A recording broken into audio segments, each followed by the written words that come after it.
Welcome to the Big Me Kickoff. I am your host, Kevin Noon. We had to wait 6 months for one of these shows, so what's another 5 or 6 minutes? Appreciate everybody for hanging on as we had a couple technical difficulties to start the morning. Honestly, I should have woken up 10 minutes earlier to start the process earlier, and we wouldn't have had an issue. Not that I just woke up. I didn't. I've been up, but didn't really think that the computer was going to be my enemy the way that it has been. It's like, oh, well, you haven't used me in 3 months, so we're going to have a bunch of updates. So that's kind of where we stand with that, but we are caught up. It is Friday, December 13th, as we are getting closer and closer to Ohio State's first college football playoff first round game of the 12-team playoff. So, a lot of excitement there. I'm trying to download my notes out of Dropbox that I had, as we will talk a little bit about Tennessee. Now, the point that I want to make here is this is not going to be my main preview. We certainly have other pieces set up. I have other pieces set up. Obviously, tail of the tape is something is something that is there and real, and I don't want to get out ahead of it, and I may or may not have written a little bit of it at this point.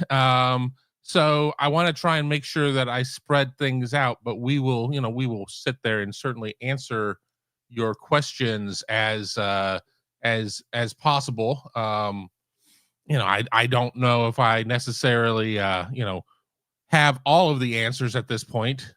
Just trying to sit there, and even Excel is trying to tell me that it's been a long ass time since I have used this computer at this point. But we are going to go on 5 days next week, Monday through Friday. I have a show planned, and so help me God, if Ohio State wins against Tennessee, we will try to go at least 5 days a week, minus Christmas and maybe Christmas Eve, as Ohio State's playoff run continues. So, we will see from there. I'm glad to see some of our familiar faces again. It has been such a long time since I have done this show that wasn't sure if everybody was going to be able to follow me. I mean, even with hitting the bell and subscribing to the channel the way that we ask you every show to do, and I'm just noticing what a mess my office is. Again, I've not worked in my office for a few months. A lot of stuff going on, and just I've gotten out of routines, and that's not good. And that's a me problem and not a you problem. I'm going to mark this question right here and get to it in a minute. But we're going to go about an hour. I'm coming back on the air again at 12:30.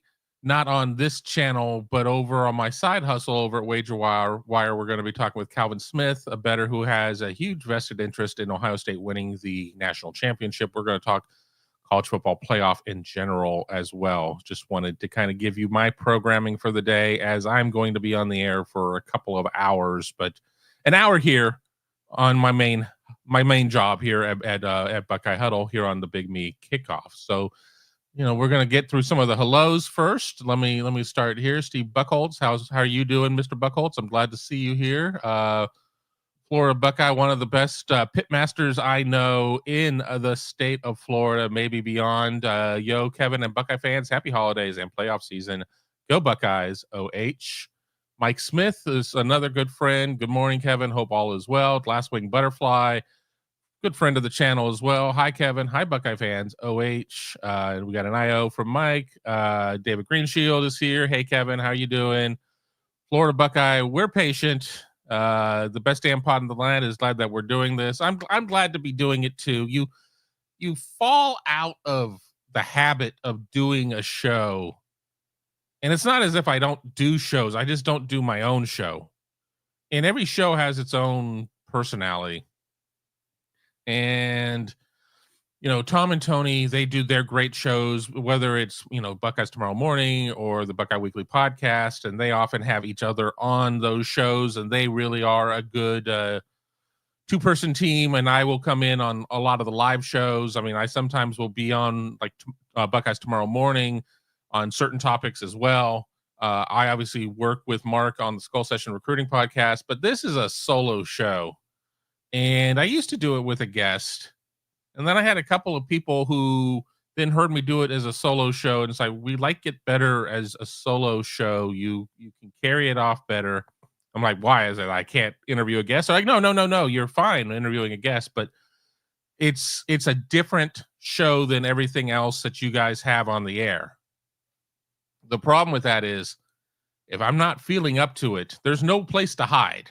I can't sit there and for 3 minutes let a guest or co-host talk as I'm up in my feelings or something like that. So I have to be on. I can't roll out of bed and do this show with no thoughts or anything like that. I can't do any of that. So just yet another excuse why I haven't done this in a while, but I'm here and we're going to start doing this more often. Steve Buckholz forgives me for not doing the show for a long time and for the 5-minute delay. Again, let me tell you, I'm glad at least it's not having me do a complete iOS update, because that would take a lot longer. That would have been a huge unforced error on my part if I didn't turn the computer on prior and let it go through all of that.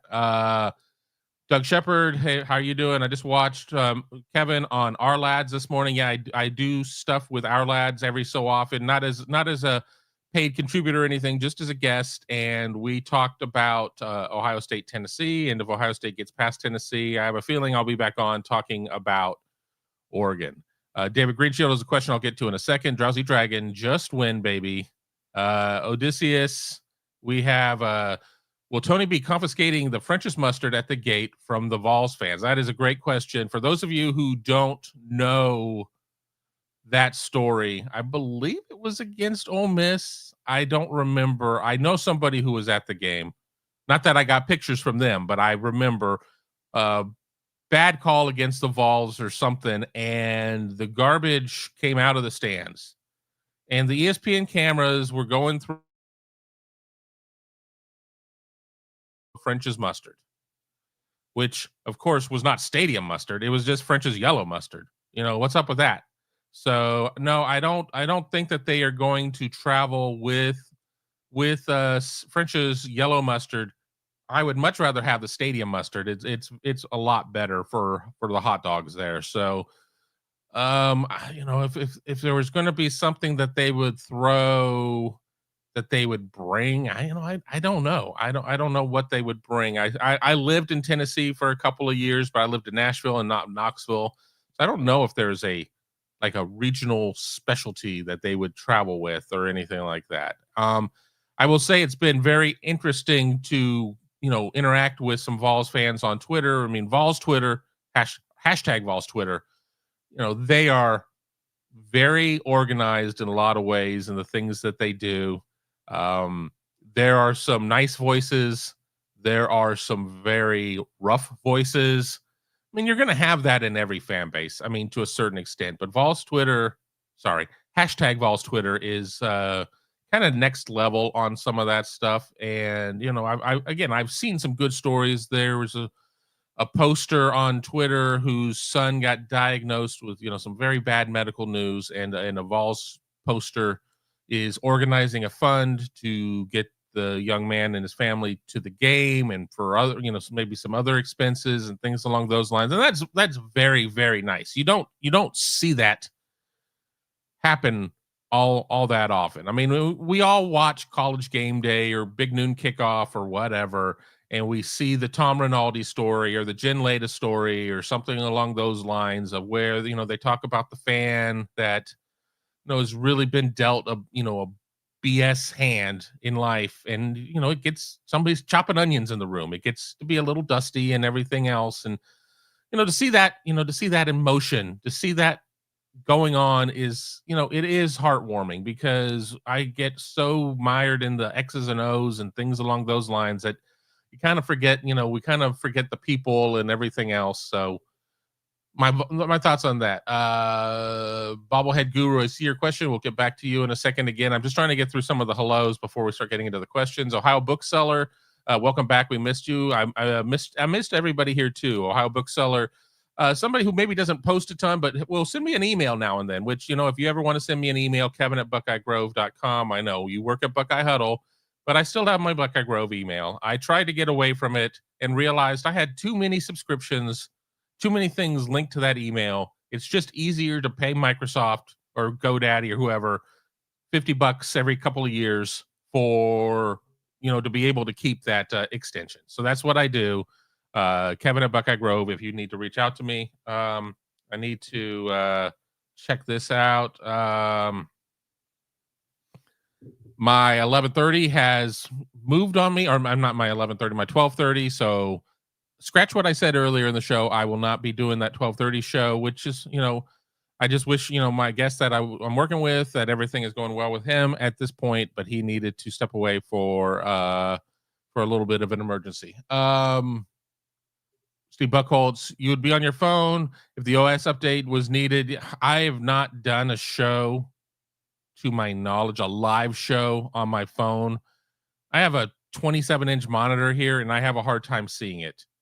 I just got my new glasses in the last 6 months. I think my eyes have fallen right off of the cliff. So if anybody who is a member out there does LASIK and wants to work some sort of trade out, let me know. We're going to mark that question. Don't forget about CFP football with a discount for using Noon at checkout. Yes, we have the CFP football through Nico Sports, which, is a very quality product. I know that there's still some fans salty that Ohio State, obviously every fan is salty that Ohio State lost its last regular season game.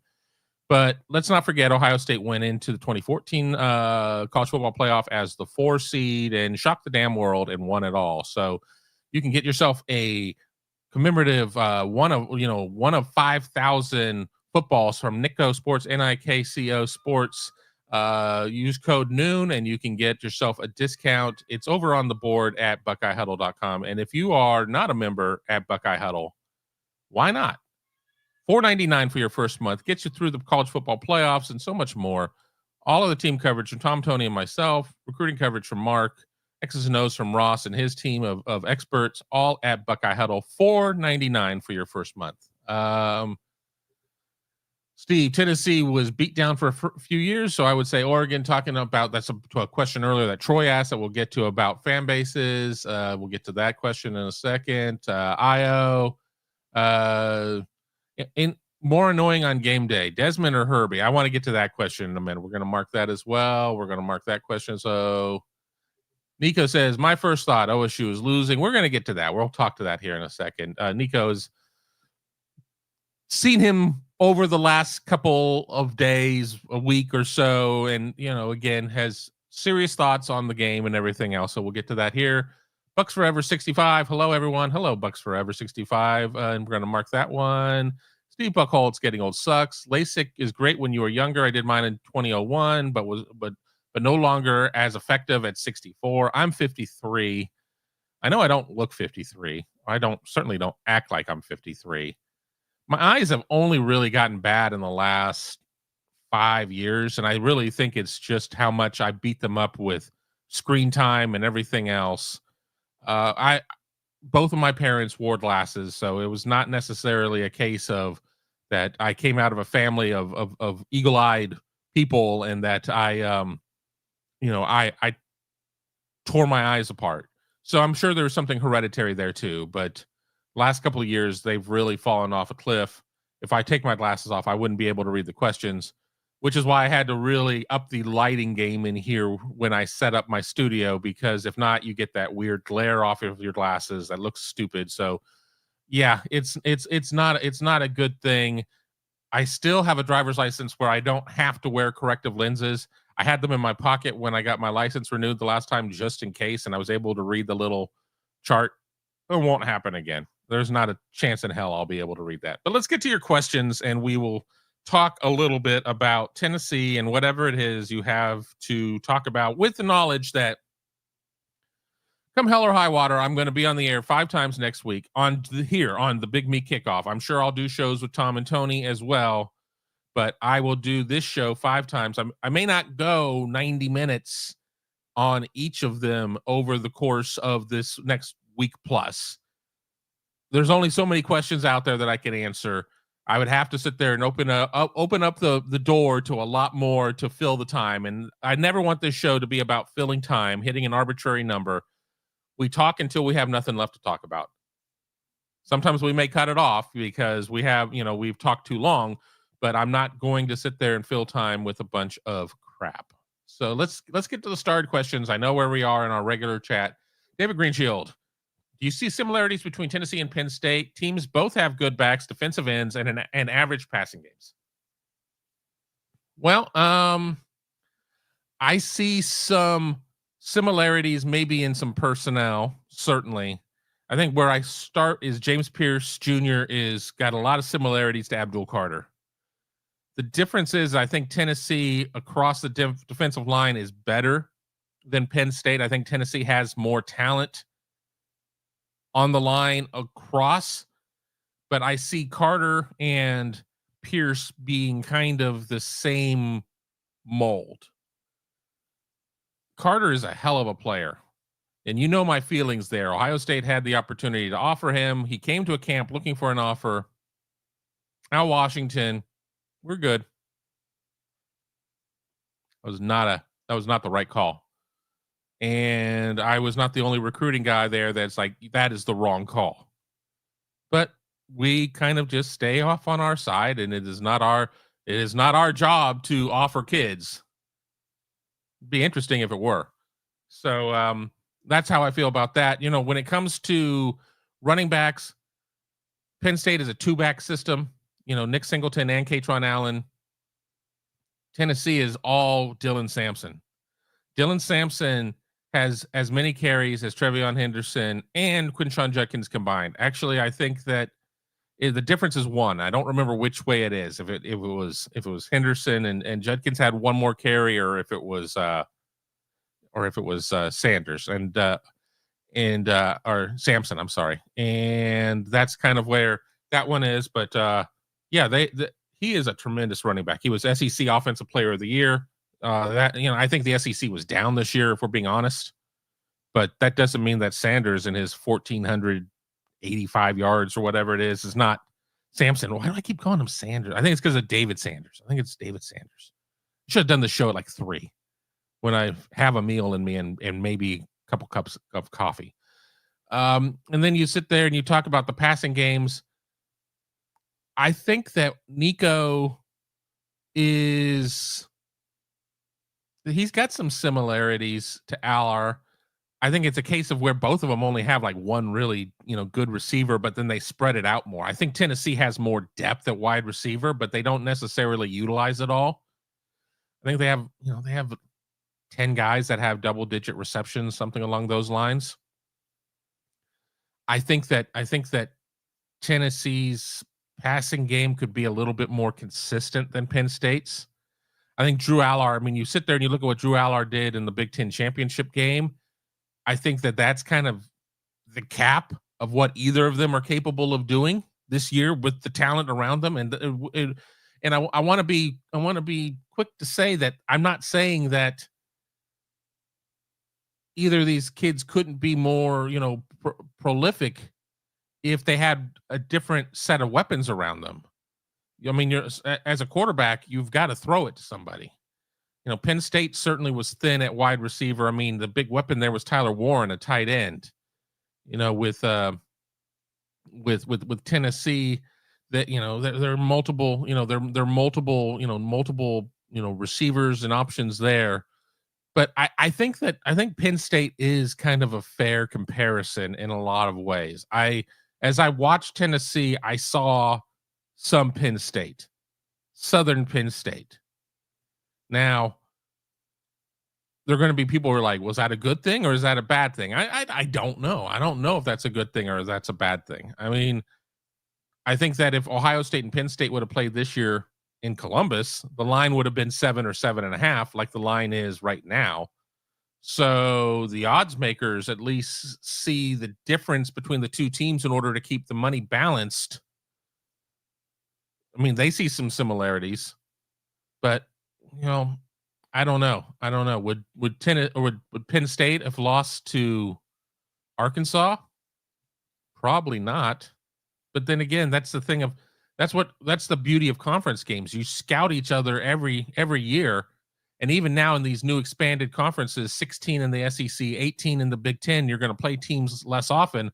You're still going to scout everybody. You could draw them in the conference championship game. You don't know. It just, you're going to see them on crossover film. So yeah, I think that Tennessee is a very talented team. I think Penn State is pretty talented too. I see much more Penn State, obviously. So maybe I have a little bit of bias against Penn State because I see them year in and year out. And I've seen them every year since 93, I guess.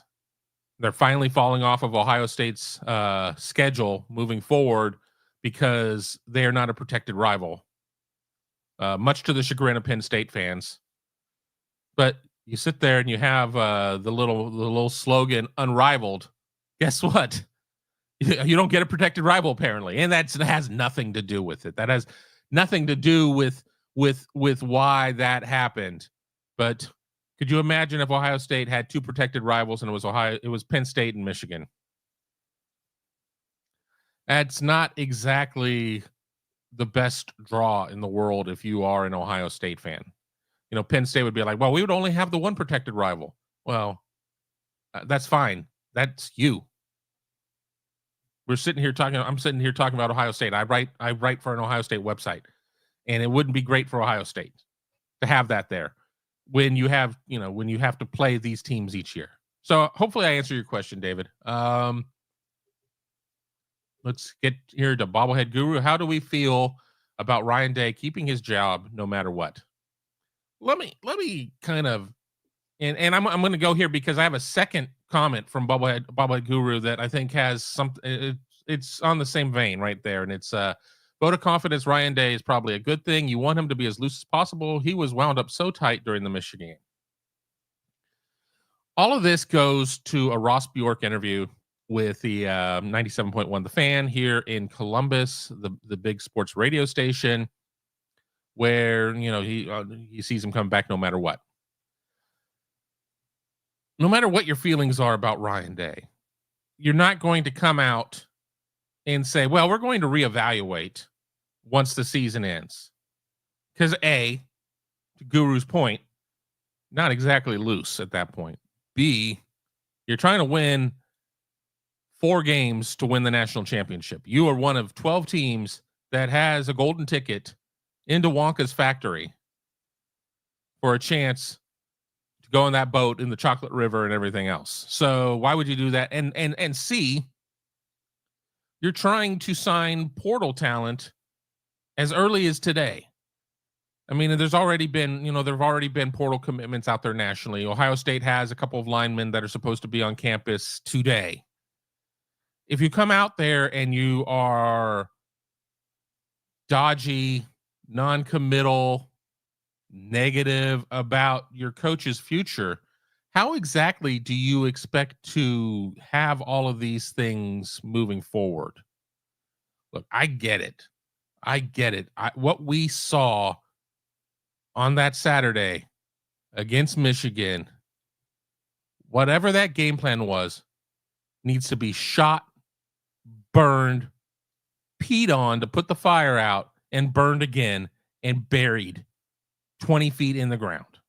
That was the worst offensive game plan I've seen.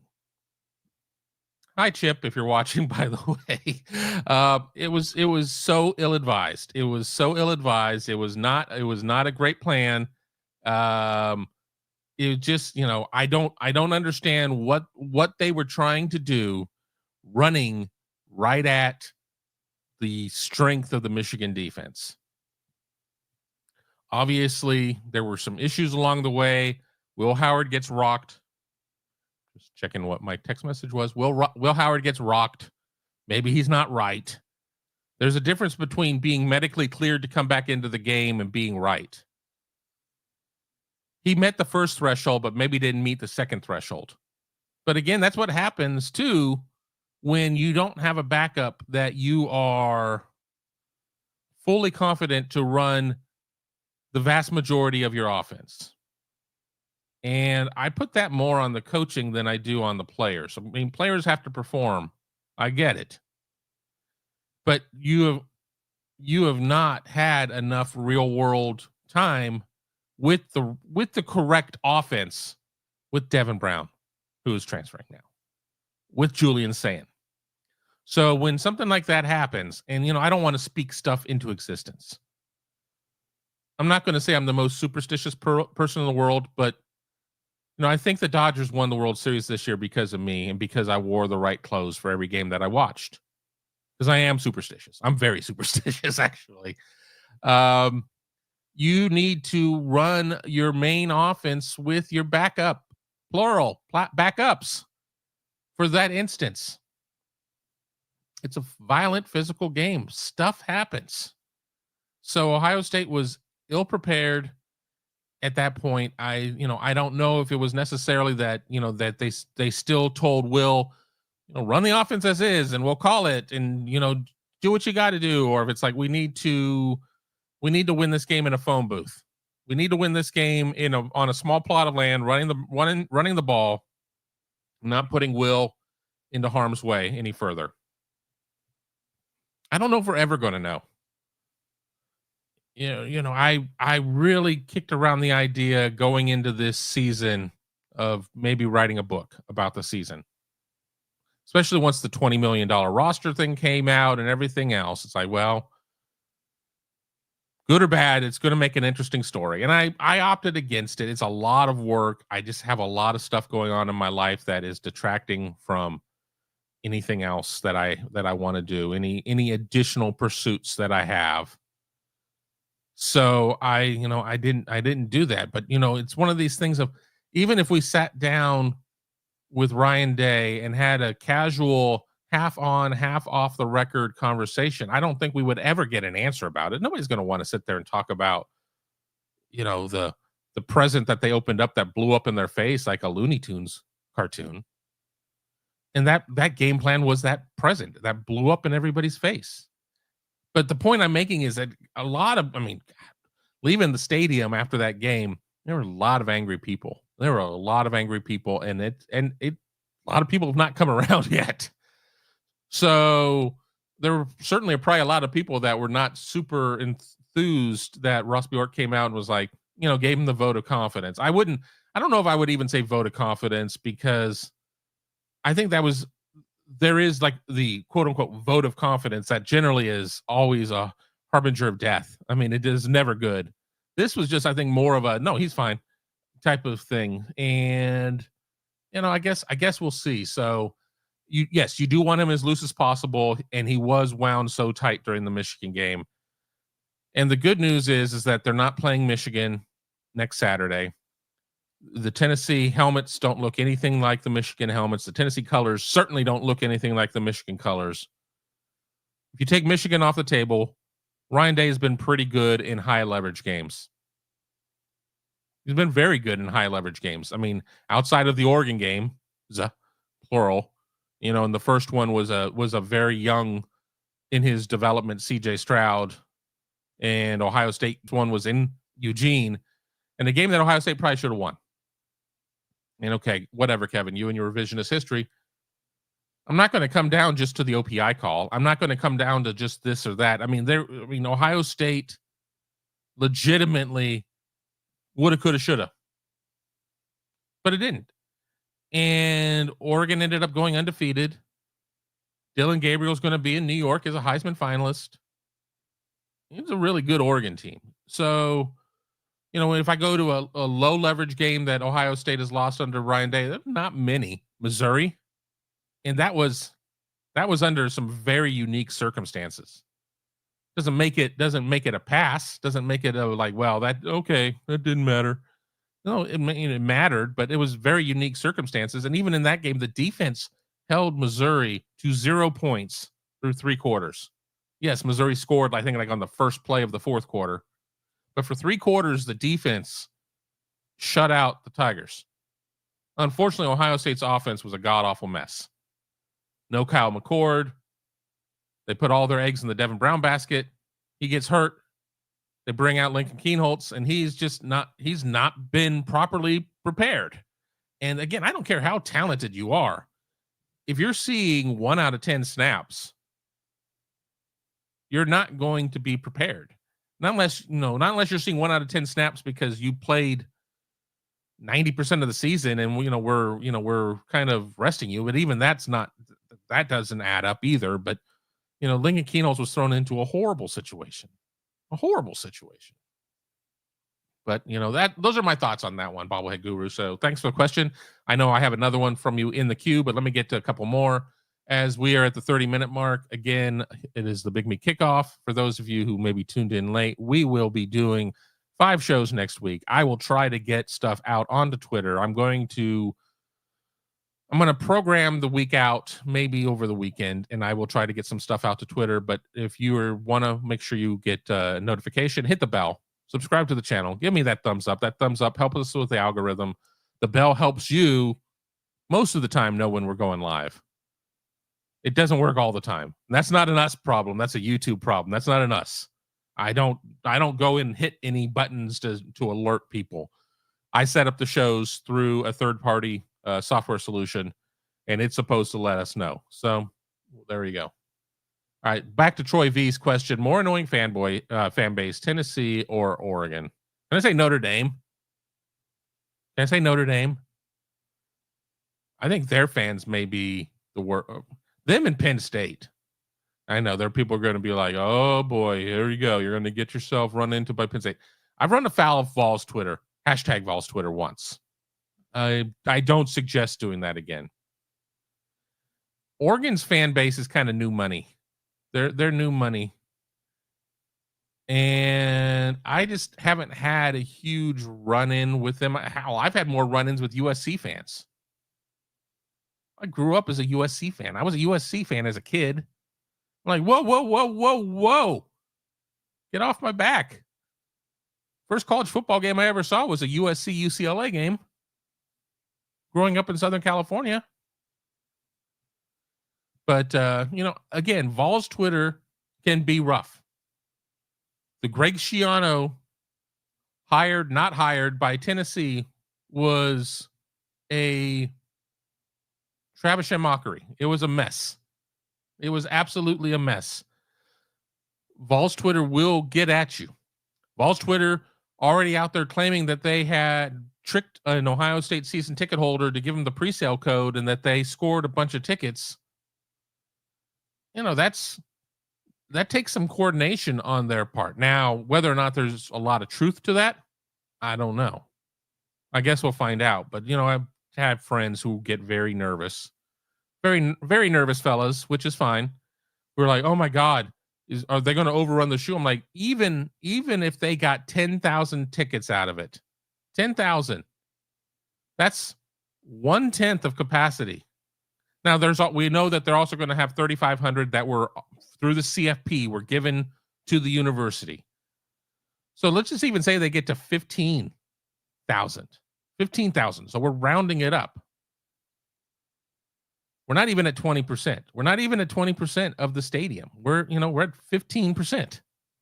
So it's going to be fine. It's going to be fine. Now, I will say, and I actually met somebody who works in the ticket office in the last month, and they were very nice. So I don't want to say too many bad things about the ticketing office after meeting somebody who do that. I can't place where I met this person. So I don't know who it was. I'm very bad with names, which is laughable being in this industry. I really should be a lot better with names, but they should not have done a one coupon or one code type of system. It should have been something, if you already have everybody's information captured, if you're a season ticket holder, it should probably be something of where it generates a unique one to make sure that people are following the rules. I guess if you were a season ticket holder, you had the option to get 6 more seats, but to make sure that things were not being fraudulently used. We'll find out. Now, if they're only like, we know it's going to be more than 3,500 fans. I mean, that's just reality. There are going to be people who bought tickets and put them on the secondary market, plain and simple. That has nothing to do with the CFP. That's the regular season. That's not anything that just has to do with Ohio State. You know, you've got something that's in demand. Why not, cash in on it? And again, only sell to Ohio State fans. I get it, but Ohio State fans have been taking advantage of this everywhere else since fans started traveling to games. You don't go to Ohio, or you don't go to Michigan Stadium and see 25,000 Ohio State fans based on just, following the rules or whatever, because that's not what the allotment is. You don't go to Cal and have 65% Ohio State fans. You don't deal. That doesn't happen. I'm not going to use the Northwestern game at Wrigley because there are no Northwestern fans. I mean, they're just not. Like they were busing students in. And that's fine. You have to kind of bus students into the Rose Bowl from for USC or for UCLA. I'm sorry. So I know I'm kind of getting away from Troy V's question and getting into the ticketing thing, but the ticketing thing is something that people certainly have talked about. Between those two teams, #Vols Twitter has more venom. I think Oregon kind of rates, though, just because of the nouveau riche, new money type of situation of them really, getting to stretch their legs in a new conference. But Oregon also won the Big Ten, so you have to give them a little bit of a wide berth. Congratulations, you won the Big Ten. And if Ohio State is fortunate enough to win the game next Saturday, we'll have 10 days of buildup of Ohio State, Oregon, Part 2. And I look forward to that. I look forward for a chance to potentially go home to Southern California for a couple days. Don't have any family out there anymore. It doesn't feel like home. It does when I land and I look and I'm like, and I see the foothills and everything else. I'm like, oh, I'm home. And then about 2 days in, I'm like, oh, I'm ready to leave. But that's for another time, another place. Hopefully another show down the line when we're talking about that. But Ohio State has to take care of business first and beat Tennessee. On to the next one. Doug Shepard, how early will you get to the stadium next Saturday, Kevin? I have a gift for you. I'm not sure yet. I think the weather has something to do with it. Now, I think, Doug, you need to reach out to me offline. My plan is 4 hours before the game, 4 o'clock. Now, if it's not going to be awful out, if my fraternity brothers have a tailgate, I may even try and get out there like 3. And, depending on the gift, I sometimes am given bottles of bourbon and stuff like that. People know I like to drink the bourbon and everything else.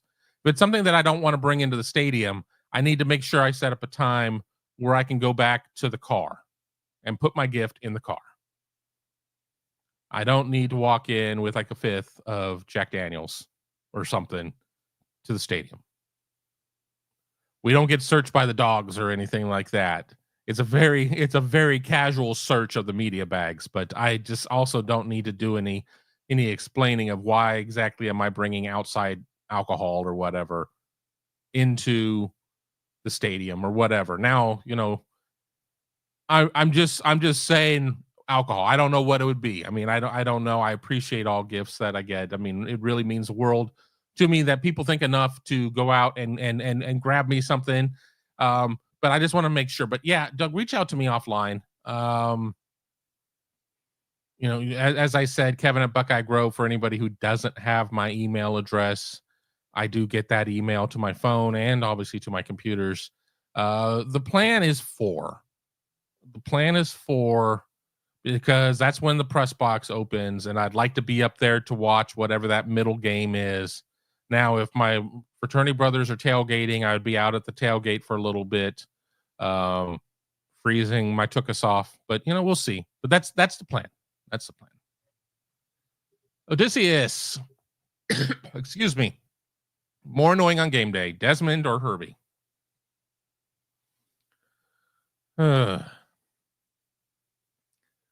Herbie's comments at least have some thought behind them. Sometimes they are the wrong thought. Desmond just cackles. I've long said this about Kirk Herbstreit. He is that dad who is so concerned about looking like he's playing favorites, being the coach of the little youth baseball team, that won't start his son, and has to be, very critical of his son, more so than anybody else. His son being Ohio State, and just, some of his comments. I'm trying to be careful here because I've already been blocked by Herbie on Twitter once for a couple years because I had enough and made a comment, and I effed around and I found out. So I'm trying not to be unfair. Yes, I have my bully pulpit right here on my own show. My pulpit much smaller than his pulpit. But he has an interesting relationship with Ohio State and with Ohio State fans. He so desperately does not want to appear to be a homer. But I can say this about Joey Galloway too, that he's gone too far to overcorrect. They've both gone too far to overcorrect to make sure that they're not labeled as homers. Desmond wears that like a non-scarlet letter. He is a Michigan homer, unabashedly. The only time that he gives a thought that has got conviction and everything else behind it is when he's talking about his team. Everything else is laughter and giggling and them backslapping each other. It's not a great show to watch. As you know, I worked in television for a long time. I worked in television sports almost my entire career of TV. Granted, I've been in internet now since 2004. So 20 years in the internet. The goal is to expand your audience. So some executive producer said, we need to make GameDay more accessible to the casual sports fan. We need to make GameDay more accessible to the big football fan's spouse and kids and everything else. And notice I said spouse. I know a lot of women that are gigantic football fans and know a ton about it. This is not anything built on gender lines at all. I respect the hell out of all of my female friends that sit there and correct me when I give a wrong stat, who know it cold. It has nothing to do with that. It has to do with they want to expand it to people who might not watch it, at risk of alienating the hardcore fan. Well, we already got the hardcore fan. They're going to watch. They're going to watch the show, so we don't have to cater it to them. We need to cater it to their neighbor who, might go to a tailgate every now and then, but it's not a big fan. But, if we can make this appointment viewing, we're going to do it. And in doing so, they dumb the show down. So when you dumb the show down, you have to have dumb takes. And there are a lot of dumb takes on that show. College Football Final is 5,000 times the show that College Game Day is. Now, it's a different show. It is a clip show. It is a highlight show. But they don't treat you like an idiot. Yeah, they've got their little shticky segments. That's $1 and everything else. But actually, I find myself laughing at that's $1. I think it's pretty well done. I think that they're too quick. I would almost rather see College Football Final be 90 minutes and them go a little bit deeper on the big games. But, I'm not in TV anymore. I'm not there to advise them. Call me if you'd like. I'm not giving up covering Ohio State. I'll just come in on a consultancy fee. But I'm going to say Herbie. And here's why to your question, Odysseus. Herbie at least presents facts. They may be the wrong facts. They may be presented incorrectly. But at least he's armed. Desmond's just the laughing fool who is non-threatening. As long as you don't let him get to you, who cares? Laugh away. Herbie will sit there and come at you with some facts or something cobbled together. And I think he can really just, I don't know. I joked that when his son committed to Michigan to play football, that he's going to have to move even further away than Tennessee. And that's not, people are like, why?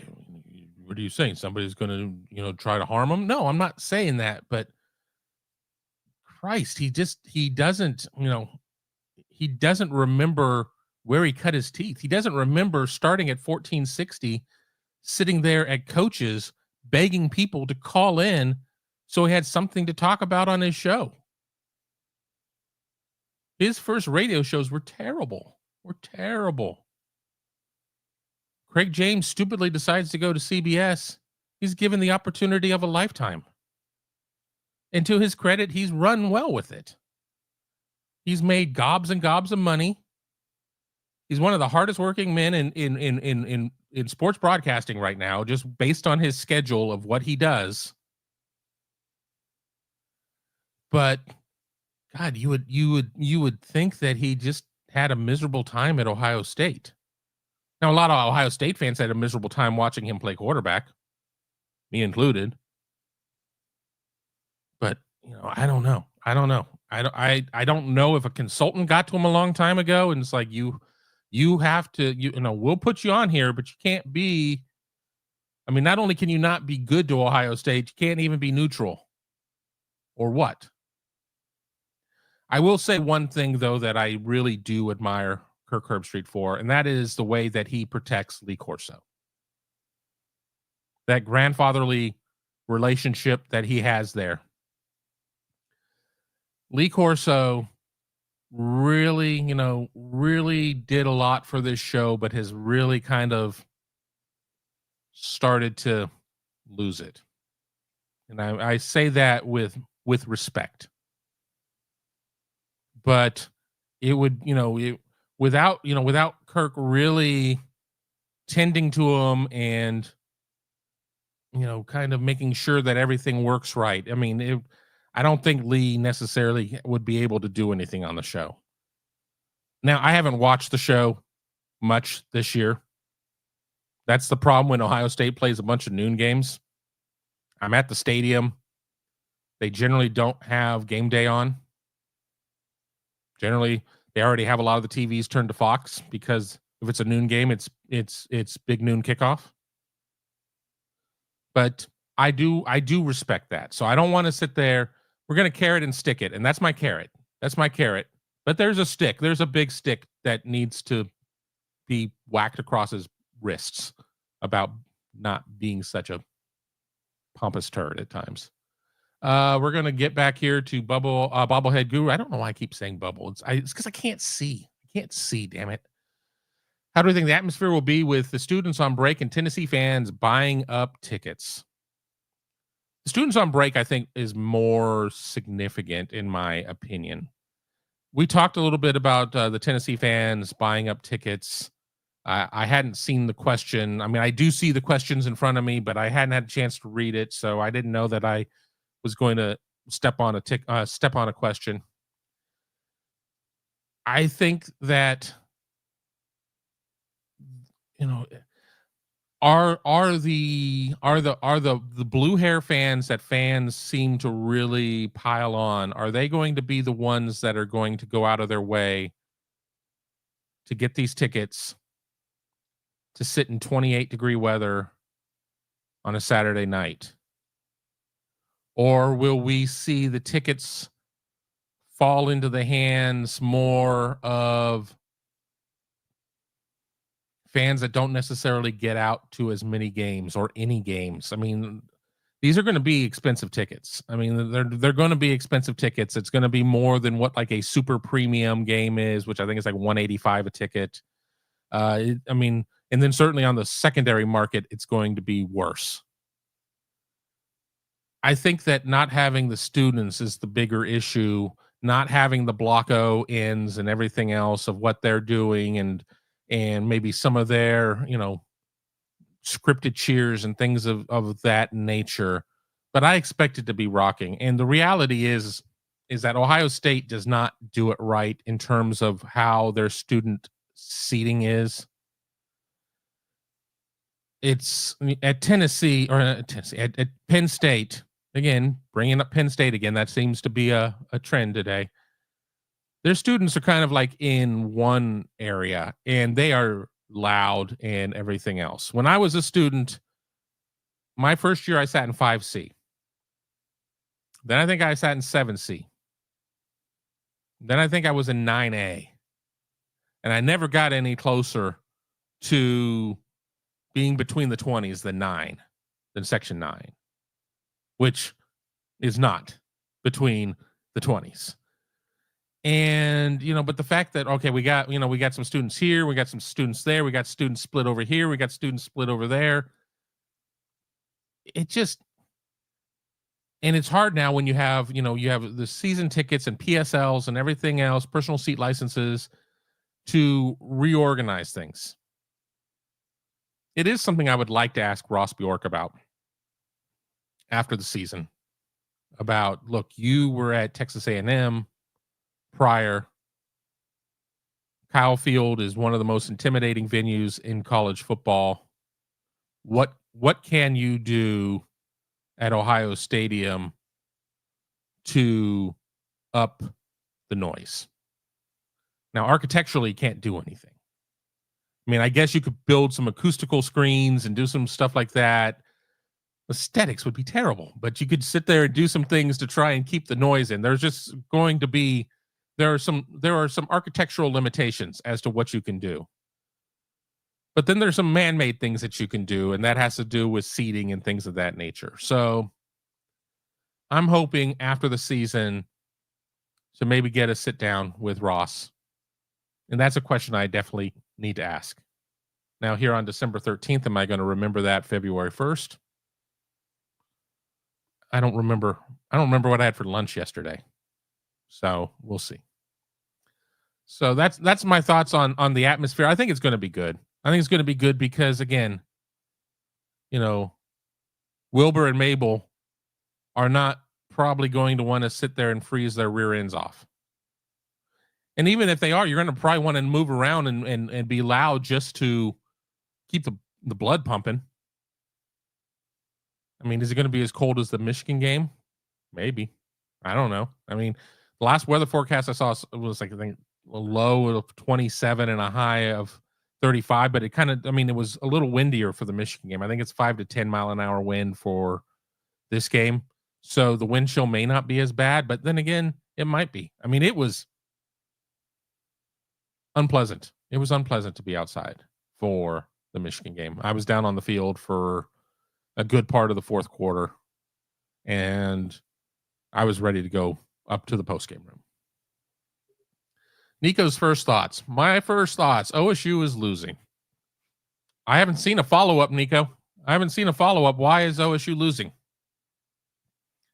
I am going to be writing a couple of pieces next week of what Ohio State needs to do to win offensively, what Ohio State needs to do to win defensively. Obviously, I'm going to have tail of the tape. I'm going to show my work. I don't know if I'm going to write a what Tennessee needs to do to win or lose. I mean, obviously, yeah, if Nico goes out there and throws for 350 and 4 touchdowns and no picks, and Sampson runs for a couple of touchdowns, it's going to be really difficult for Ohio State to catch up. So I always hate the other side. I mean, I guess you could say the same thing about my Ohio State piece. If Will Howard throws for 4 touchdowns and Quinshon Judkins runs for a touchdown and Trevion Henderson runs for one, and they get a defensive score. I mean, hell, I've just put 7 touchdowns on the board. 49 is going to be enough to win this game.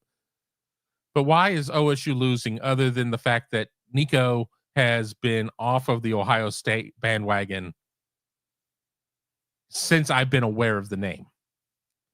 And, obviously I know my regulars on the show, and we have a lot of our regulars here, and this show is going to be a small show in terms of viewership because I haven't done one in 6 months. So, Nico, I do appreciate you coming in to watch a show, but I want to know why you think OSU is losing. Is OSU going to run the same game plan that it had against Michigan? Do you really think that's going to be what happens? I mean, I've seen people too say that Tennessee is a more talented Michigan defensively. I don't know if I necessarily agree with that. I think that there are. I think that Tennessee is a little bit better on the edge, not as good inside. Tennessee certainly has a good number of interceptions. 2 players combined for 7 of them, 7 of their 11. So, Will Howard has to make better decisions. Will Howard has been a little bit of an interception machine down the line with generally 1 a game, but he's had a couple of 2s. But what is it about that other than either A, being an Ohio State fan that's still hurt over the Michigan game and that nothing will go right because of that, or B, just not being an Ohio State fan and coming in and hanging out in Ohio State chat? Both are acceptable. I will address it either way. But this is just like saying that birds aren't real. I mean, well, show your work. Show your work. I don't understand your logic because you presented no argument. But we'll be doing shows all next week. Not all of them live. 2 of them live, 3 of them taped. At least that's the plan. A lot of ways I prefer the live shows because I don't have to prepare as much. You guys program the show, telling me what you want to hear, what you want to know, and I do the best I can to answer that. I'm wondering if the connection's even up because, I mean, the show's on. I see it, but I haven't gotten a question in 40 minutes. So, or longer, but it's fine. So OSU is losing according to Nico. Yeah, there are a lot of things that could go wrong for Ohio State. Ohio State's offensive line is still a work in progress. Do we see OSU OL version 5.0? Do we see changes this upcoming Saturday from the line that we've seen the last 2 weeks? The line the last 2 weeks has not necessarily led to a lot of rushing success. Ohio State was limited in yardage, but had some success against Indiana. Ohio State had 0 success, 0 against Michigan. That rushing effort is not going to work in the college football playoffs. In the 14 playoff era, you had to score a lot of points to win a national championship. Ohio State, prior to injuries, could do that. I'm not sure Ohio State can do that with the line that I saw against Michigan. Not only am I not sure, I'm pretty positive it can't. So, and you've heard all the talk out there about what could happen. I mean, it could be 1 move, it could be 3 moves. Well, 1 move would turn into 2. It could be 3 moves. Do you move Josh Padilla into center? Do you move Carson Hinsman back out to guard? What do you do with Austin Saraveld? I mean, do you sit there and flip him and Tegra Shabola? I mean, what do you do with the line? I mean, there's something to be said about tinkering to fine tune, and then there's something about doing a whole engine swap. Can you do a whole engine swap with no live reps and expect success? Ohio State's had time. Ohio State's had time since its last game. So it's not a case of there not being time to work at it, but they're not playing against a team wearing different colored jerseys out there with bad intentions on their mind.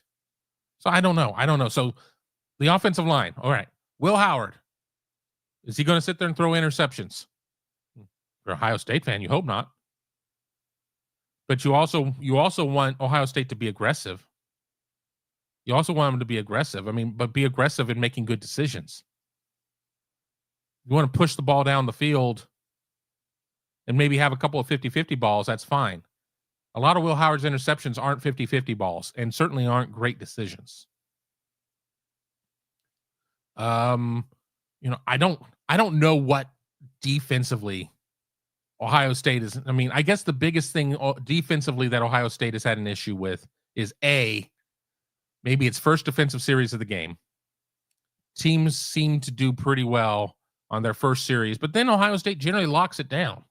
And B, at least against Michigan, getting the opponent off the field on fourth down. I guess in C, Ohio State has had some games where its third down defense has been pretty mid. But if Ohio State's defense plays along the lines of what it is that we've seen, I don't know what the concern is. In Big Ten play, we're going to take the non-conference games. And again, I'm going to my tail of the tape stat sheet that I have here. And again, tail of the tape will drop next week on Wednesday. I will do a podcast in conjunction with it. Non-conference games. Let's take our conference games. Let's take the non-conference games out of there. Akron, Western Michigan, Marshall, all non-factors when trying to figure this out. Ohio State is giving up 12.3 points per game in conference games, which is up a little bit from what it is, 10.7 that it's giving up through all games. 12.3 games while Ohio State is scoring 29.9. Just by comparison, Tennessee is scoring 25 points a game in its conference games and giving up 19.3. I think that Ohio State's defense certainly has to respect the hell out of what Tennessee does. Tennessee is 10-2. Has, some big wins, everything else. Obviously the win over Alabama is pretty large. The win over Florida has proven to be pretty good as Florida woke up from the dead. Then what else? We'll go through their schedule. Let's skip their non-conference. Nobody cares. 3 games to start the season, 1 on chicken shit weekend. At Oklahoma. Oklahoma was terrible. At Arkansas, they lost that game. Versus Florida, they win that game by 6 in overtime. Versus Alabama, they win that game by 7. Alabama, that's not in the playoffs. But still, it's Alabama. But still, it was in Knoxville. Versus Kentucky, they win that by 10. Versus Mississippi State by 21. Mississippi State's terrible. At Georgia, they lose that by 14. And then at Vanderbilt, which is 2 hours away, they win that by 13. So just haven't necessarily seen Tennessee come out and absolutely, walk any of its opponents outside of maybe Mississippi State. I mean, Mississippi State is, Purdue and a half. I mean, great. Congratulations.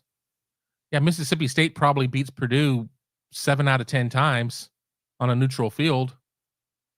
But, God, Purdue's horrible. Ohio State beat Purdue 45-0. So, at risk of not answering Nico's question, maybe he bounced. Maybe there's something wrong with the system and I'm not getting questions shown through. If that's the case, I really apologize. The last question I got was Steve Buckholtz talking about getting old, sucking, and eyesight. Again, I have not seen a new one since then, but we've gone an hour and 3 minutes. And I need to get in and delay this other show that I was supposed to do at 12:30 because my guest was not able to make it due to a little bit of an emergency. So I want to thank everybody for joining me here on the Big Me Kickoff. We're going to do this more often. I promise. Yeah, Kevin, we've heard that before. Well, it's therapeutic to do the show at times. And today was one of them because nobody called me an idiot. So I appreciate that. But until next time, I want to make sure everybody has a great weekend. Stay warm. Stay warm. Have a beer for me.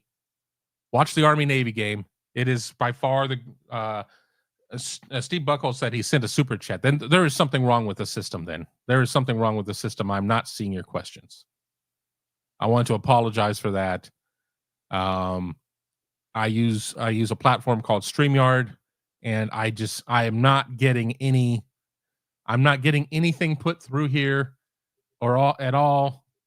Let me try something before I sign off. Hold on. I can keep talking to you, but I'm going to open up a second window and see if I can manually force this to do something. I don't know. I don't know what is going on. Yeah, I'm not showing any bandwidth issues or anything else. I don't understand. Let me open up a different browser.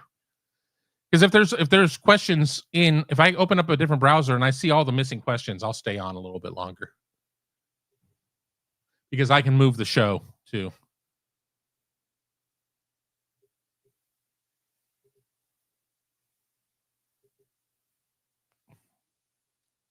I don't know. I think there's something wrong with Super Chat, or not with Super Chat, with StreamYard. So we're gonna call it.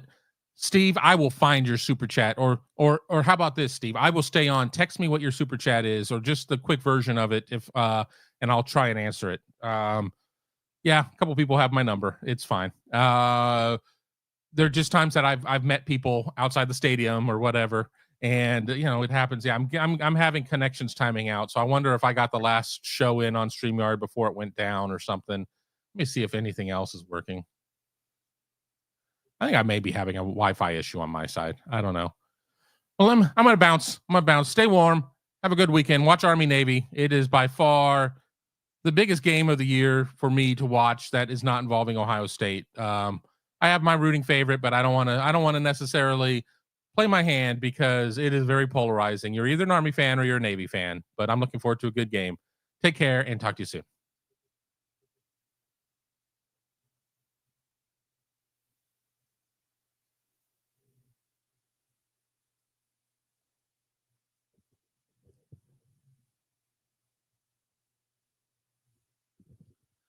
If this thing lets me off the air.